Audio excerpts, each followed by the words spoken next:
Olá, meu irmão, minha irmã, quero te cumprimentar com a poderosa paz do Senhor Jesus. Eu quero te convidar a entrar comigo no livro de Êxodo. Nós vamos dar continuidade ao estudo de introdução ao Pentateuco, que são os 5 primeiros livros da Bíblia. Hoje estudaremos o livro de Êxodo. Mas antes vamos orar ao Senhor? Glória a Jesus. Senhor Deus, nós queremos colocar nossa vida na Tua presença e que nesse período de estudo, nesse momento que separamos, ó Deus, para ouvir a Tua palavra, que Tu possa nos abençoar grandemente, cuidar, Senhor, da nossa família, preservar a nossa fé e que esse estudo, muito mais que o conhecimento humano acumulado, ele possa, Deus, edificar a nossa vida, ele possa trazer fé, ele possa trazer reverência, ele possa fazer que sejamos servos melhores, que venhamos amá-lo mais. Nós oramos assim, abençoa o meu irmão, a minha irmã que assiste essa aula nessa hora. Preserva os seus entes queridos. Nós oramos no nome de Jesus. Amém. Meus irmãos, como nós falamos na aula passada, o nosso objetivo seria fazer uma análise, tentar fazer uma análise de maneira histórico-gramatical. O que seria isso? Nós vamos tentar interpretar a palavra de Deus não de maneira alegórica, mas de acordo com o que o autor quis dizer. Lembra que nós falamos sobre isso? A revelação de Deus, ela está na intenção do autor. E como que nós vamos entender um texto de aproximadamente 3.000 anos atrás? Qual que era a intenção do autor? Para quem que ele escreveu? Para encontrar a intenção do autor, nós precisamos entender alguns aspectos folclóricos, históricos, religiosos que permeavam aquela época. E também não podemos descartar a análise gramatical do texto. As palavras, a sintaxe têm significado. Quando o autor escolhe um verbo no pretérito perfeito, quando ele escolhe um verbo de determinada maneira, isso tem um significado. E Deus inspirou o autor para escolher exatamente essa palavra, porque a Bíblia é a palavra de Deus. Louvado é o nome do Senhor. Mas seguindo adiante, o livro de Êxodo, esse nome ele vem da Septuaginta latina, que significa partida. Porém, o nome hebraico não é esse. O nome hebraico desse livro é nomes, o significado dele, né? Como nós podemos conferir no primeiro versículo do livro de Êxodo. Estes, pois, são os nomes dos filhos de Israel. Daí que vem o nome, como eu tinha dito aos irmãos, que os judeus, eles nomeiam o livro com aquilo que está escrito no seu primeiro versículo ou a sua primeira palavra.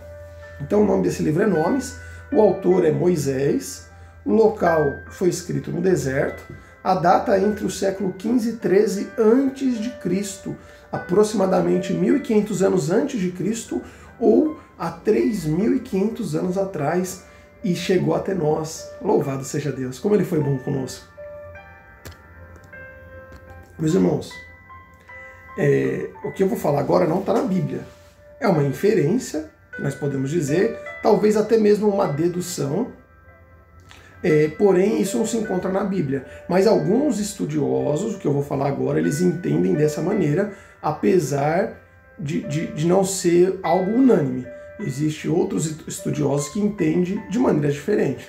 Mas o que eu quero dizer aqui, eu quero falar um pouquinho dos faraós da época de Moisés, da época do Êxodo, na época que ocorreu, que foi escrito o livro de Gênesis.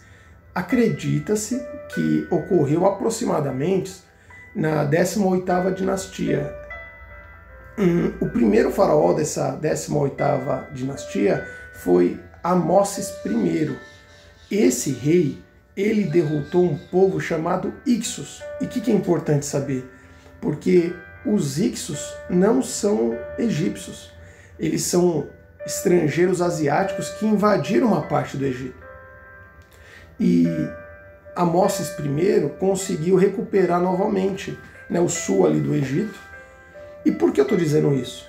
Porque o texto bíblico, ele narra que se levantou um rei que não conhecia José. Então nós lembramos da história de Gênesis, que José foi escravo no Egito, pela providência de Deus, ele preserva o Egito de uma grande fome, e os povos ali ao redor, ele traz a sua família para viver no Egito. Jacó ora pelo faraó da época. Imaginou Jacó impondo as mãos e orando pelo rei do Egito? E o maior que abençoa o menor, louvado seja Deus.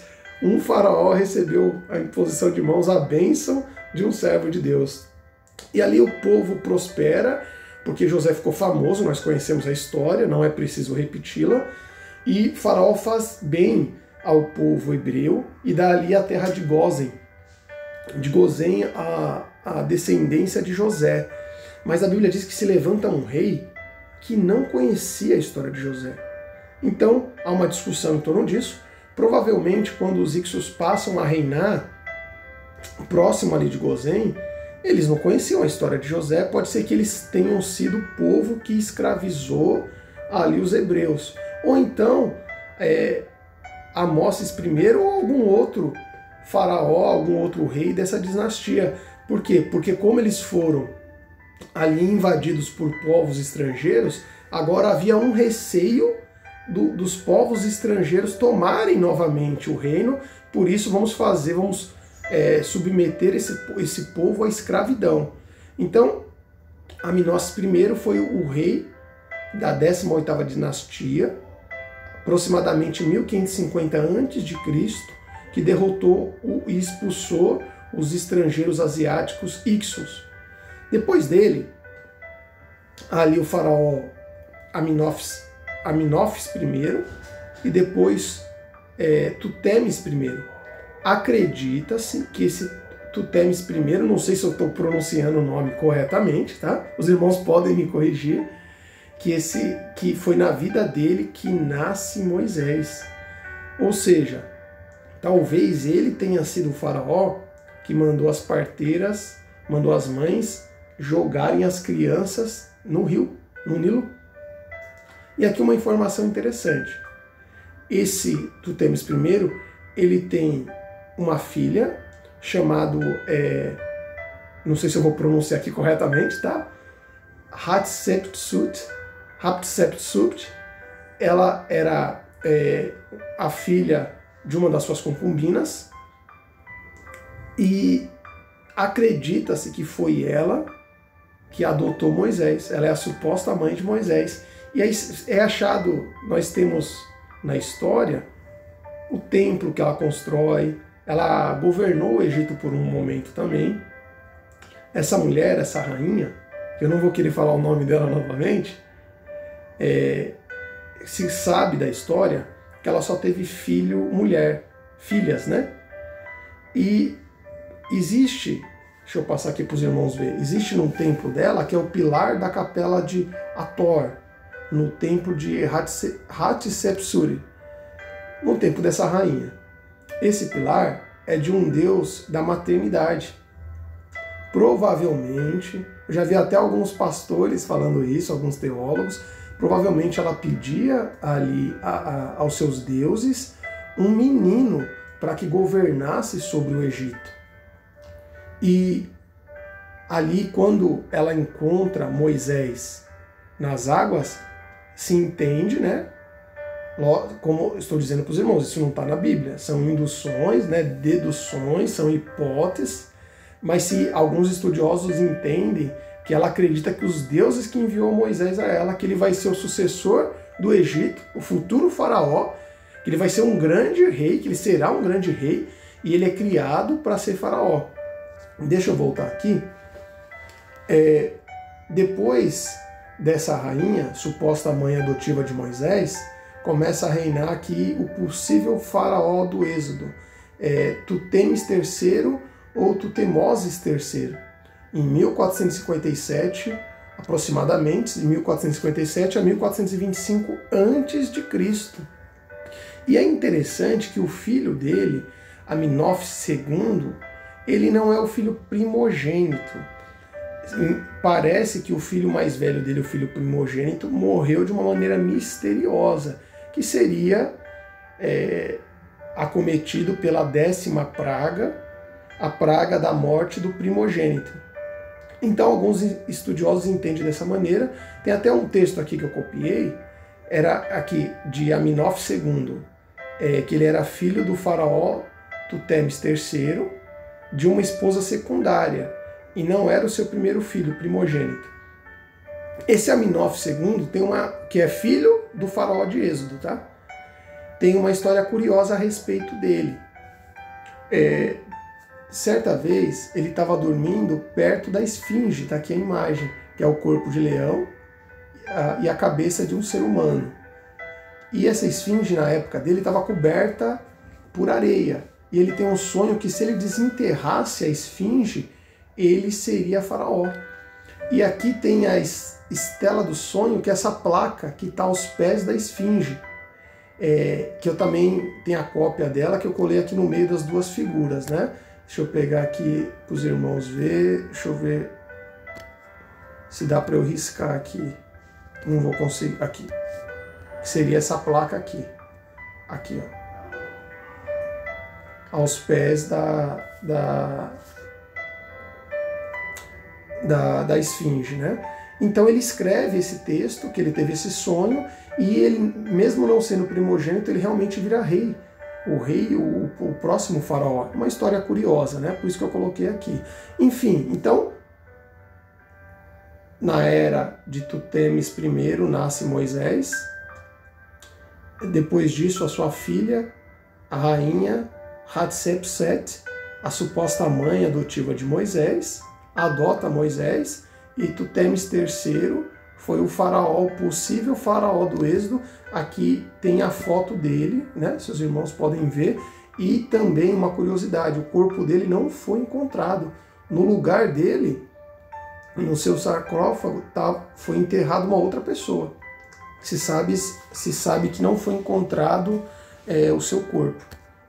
Provavelmente devido à morte que ele teve ali de afogamento. Vamos prosseguir. No livro de Paul House, ele cita o Deus que se compadece do seu povo. Os filhos de Israel suspiravam, clamavam a Deus por causa da servidão. E ouviu Deus o seu gemido. E lembrou-se Deus do seu conserto. Eu quero te dizer, meu irmão, não sei o que está acontecendo com você. Eu não sei se você está sofrendo, mas eu quero dizer que Deus, ele ouve.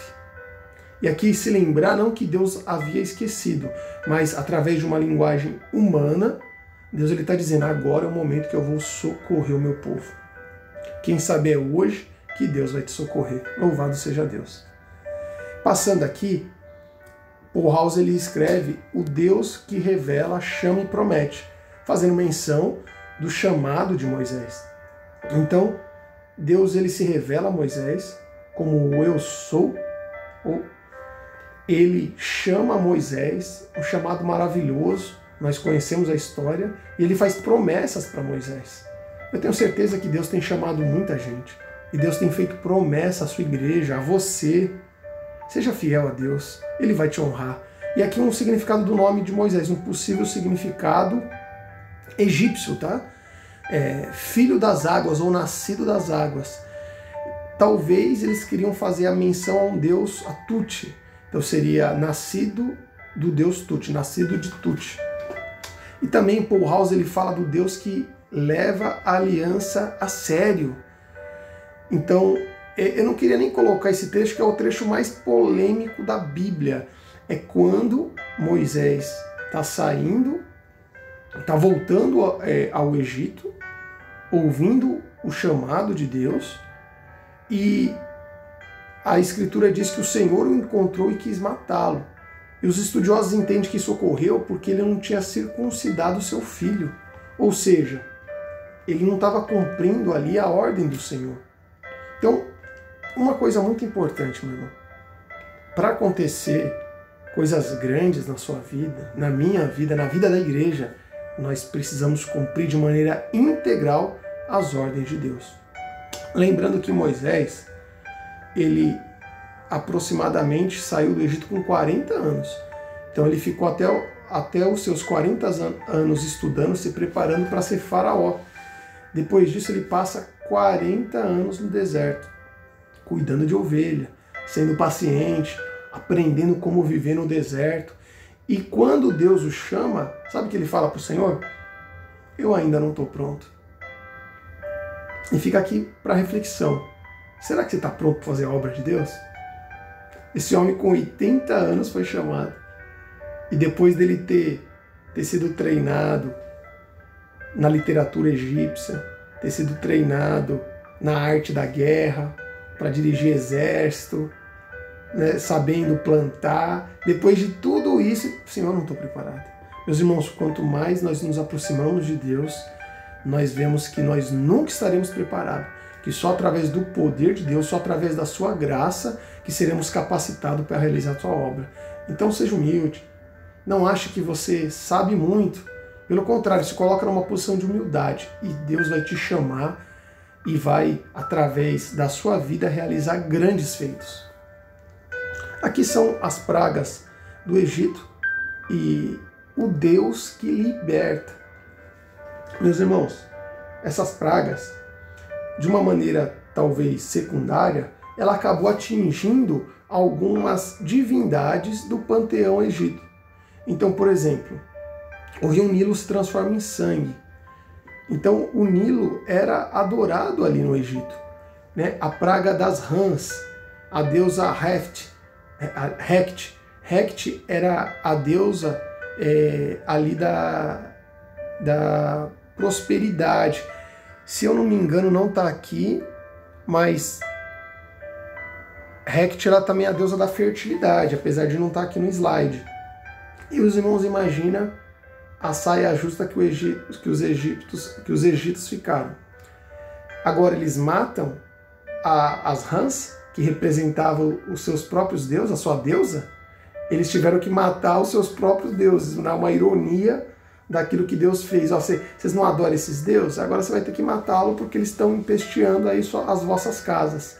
Então houve as pragas dos piolhos, não necessariamente tinha a ver com algum deus. A das moscas, sim, está aqui no slide, né? O deus Ra, Hathor. Os animais também eram representação de deuses. As úlceras, talvez o deus que curava, agora o deus não está mais, o deus deles da cura, da medicina, não está mais conseguindo curá-los. Granizos que caíam do céu, gafanhotos atingindo ali o alimento, as trevas atingindo diretamente o deus Ra, né? Amon-Ra, que seria o sol. E por último, a morte dos primogênitos. É curioso, meus irmãos, que isso não é um folclore. E eu queria mostrar para os irmãos o papiro de Ipuver. Esse papiro, ele está no Museu de Leiden, se eu não me engano, ali é o sul da Holanda, tá? Nos Países Baixos. E ele fala sobre pragas que assolaram o Egito. Eu vou ler aqui para os irmãos.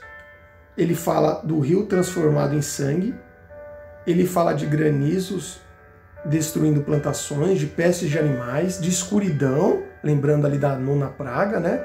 De mortes de filhos de irmãos e de escravos se rebelando, objetos valiosos, escravos recebendo objetos valiosos dos egípcios. Meus irmãos, olha que interessante. Há um relato. Esse é o relato, esse papiro de Ipuver é o relato egípcio das pragas. Você ainda acredita que isso é um folclore? A palavra de Deus, ela é inerrante, ela é verdadeira, é a palavra de Deus. Eu queria também fazer um comentário, uma possível interpretação do texto que diz que Deus endureceu o coração de Faraó. Aqui tem tirado do livro dos mortos a foto de Osíris. Osíris era o deus do mundo dos mortos, que quando um morto, né, chegava ali ao mundo dos mortos, o seu coração era pesado. E de um lado estava o coração ali na balança, do outro lado está Maat. Maat é uma pena representando a verdade e a justiça.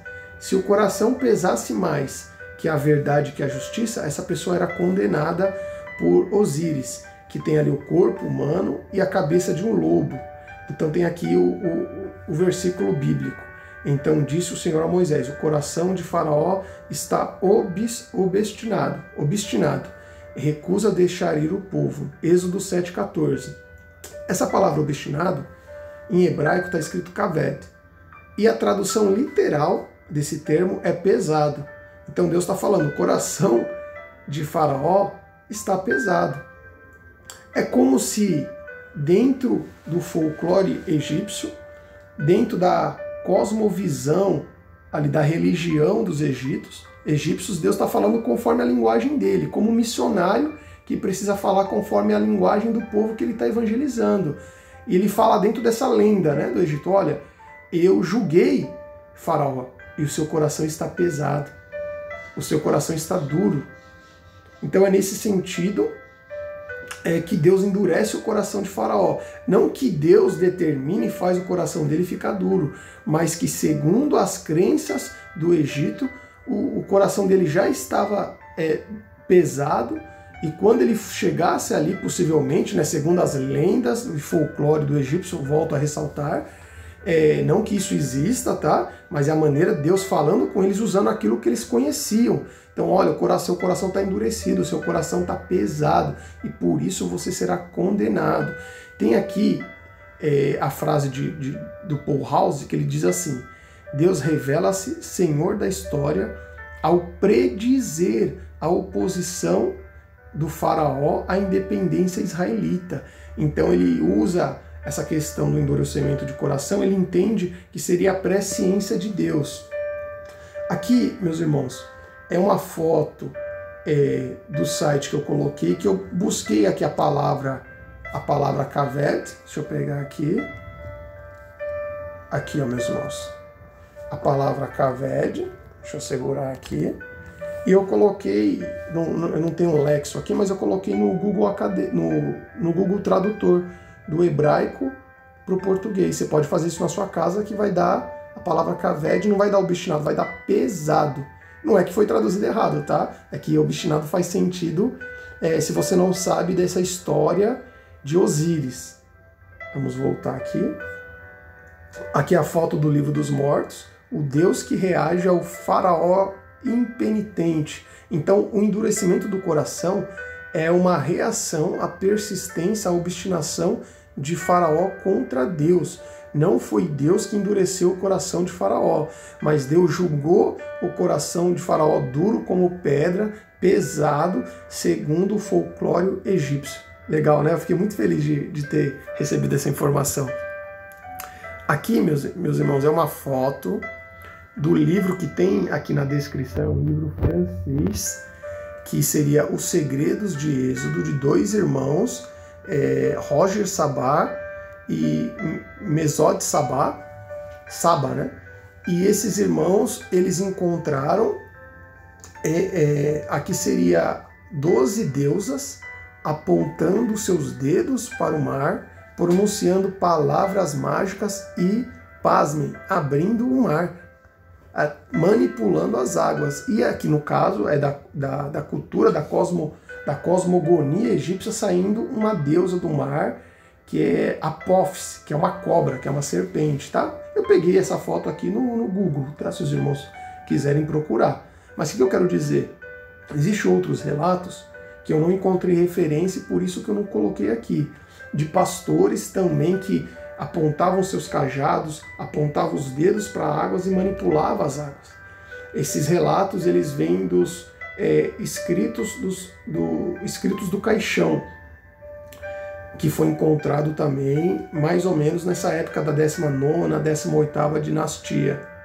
Existem outros relatos de sacerdotes que manipulam as águas. O que eu quero dizer com isso?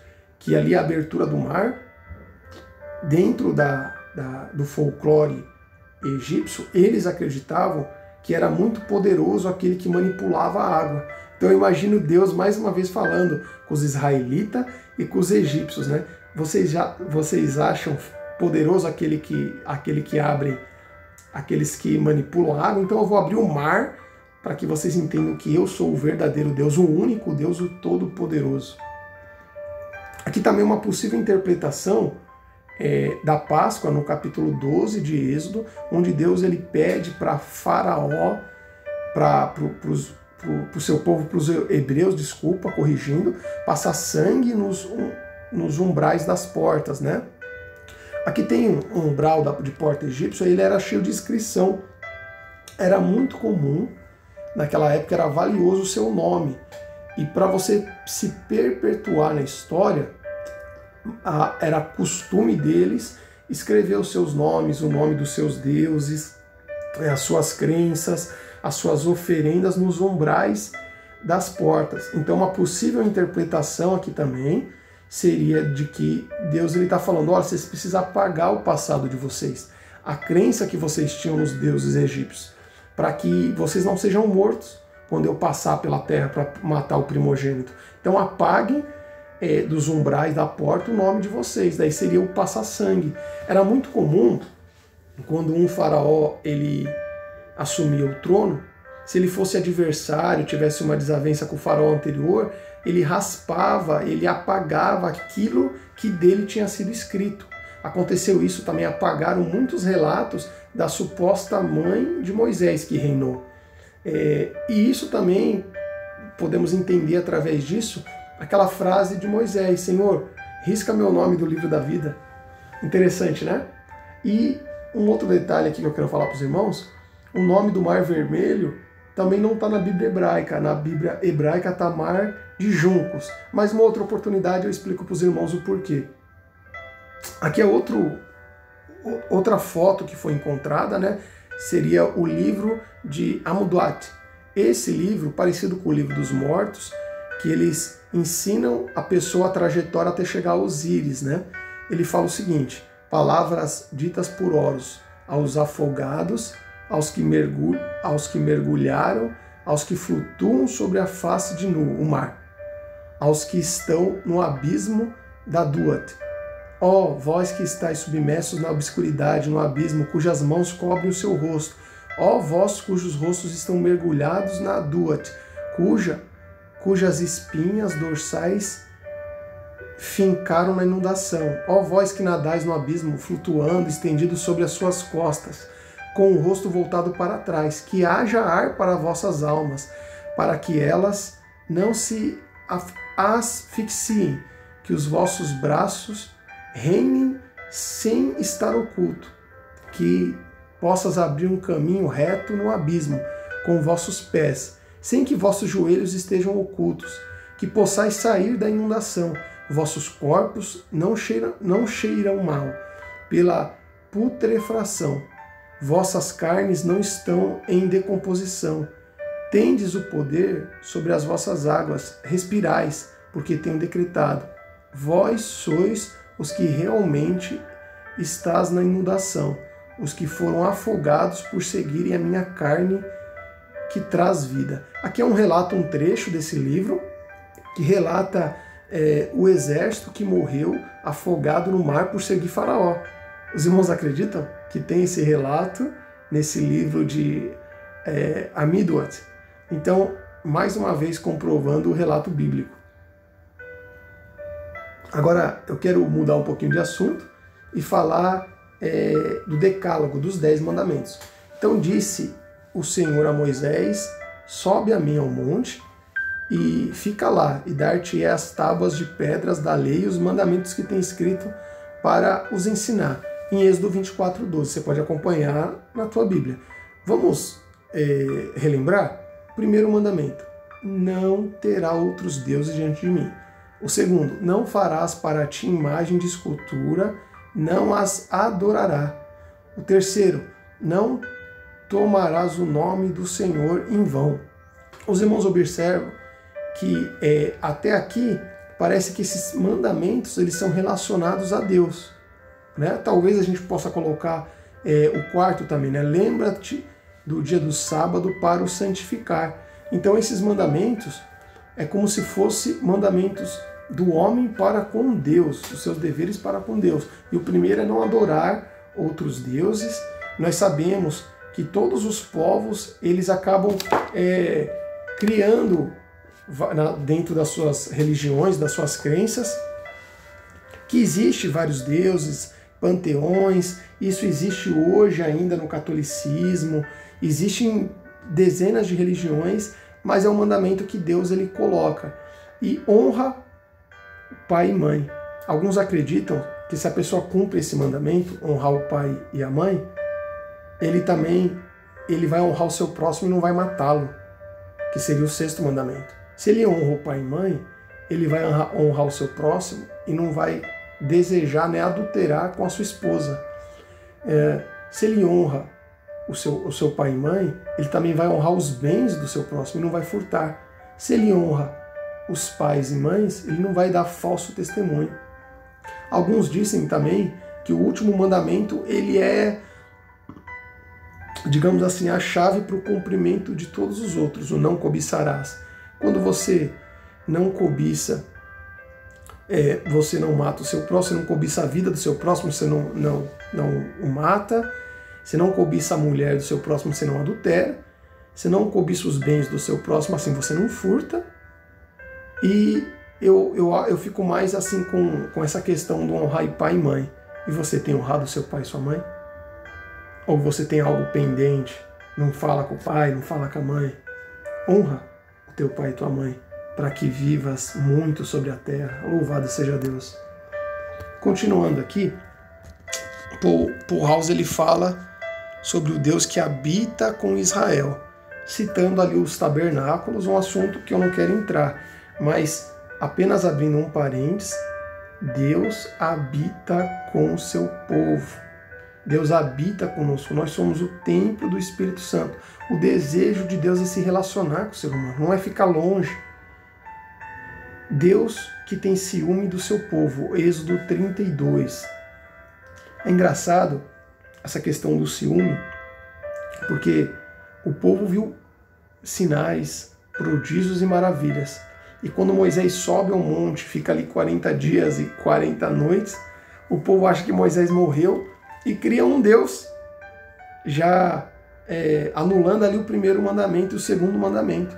Eles adoram, né, um Deus ali, um bezerro de ouro, e criam essa imagem. E eu acho que foi a desculpa mais esfarrapada da história, né? Moisés desce do monte e fala: o que aconteceu? O que é isso que vocês estão fazendo? Ele até quebra as tábuas da lei que Deus havia lhe dado, e o seu irmão Arão dá essa desculpa: não, nós jogamos ouro no fogo e saiu essa escultura. Que desculpa esfarrapada, né? Não foi ele que moldou, que modelou, ele só jogou no fogo e saiu desse jeito. E o homem continua a dar desculpa e, de uma maneira, parece que tem uma amnésia espiritual, esquecem de tudo que Deus tinha feito. Então os irmãos aqui, né, entendem a questão de como o povo de Deus ali, por viver 400 anos no Egito, eles eram praticamente egípcios, né, culturalmente falando. E aqui, Êxodos 33, o Deus fielmente presente. Com tudo isso, né, aquele diálogo de Moisés com Deus, que Moisés fala que fará dele uma grande nação, que vai matar todo o povo, e ele intercede pelo povo, e ele fala: Senhor, se tua presença não for comigo, eu não sairei daqui, não nos faça sair daqui. E Deus responde para ele: irá a minha presença contigo para te fazer descansar. E eu quero te dizer que, apesar disso ser uma aula, Deus está falando com você, que a presença dele vai contigo. Você que é fiel, você que crê, você que busca o Senhor, a presença dele vai com você para te fazer descansar. Louvado seja Deus. Eu quero concluir resumindo: o livro de Êxodo é o livro da libertação. Deus liberta o seu povo. No que você está preso? Qual pecado você está preso? Deus é poderoso para te libertar.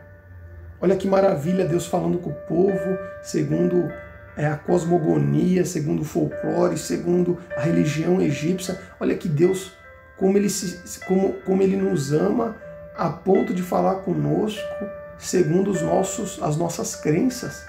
Esse Deus é poderoso para te libertar. Eu queria rapidamente mostrar aqui alguns livros para os irmãos. Eu tinha falado na aula passada, Gilgamesh, aquele que o abismo viu. Esse livro, ele cita que ele tem um relato da inundação e fala ali a respeito de Noé, né? Um possível relato extra-bíblico do dilúvio.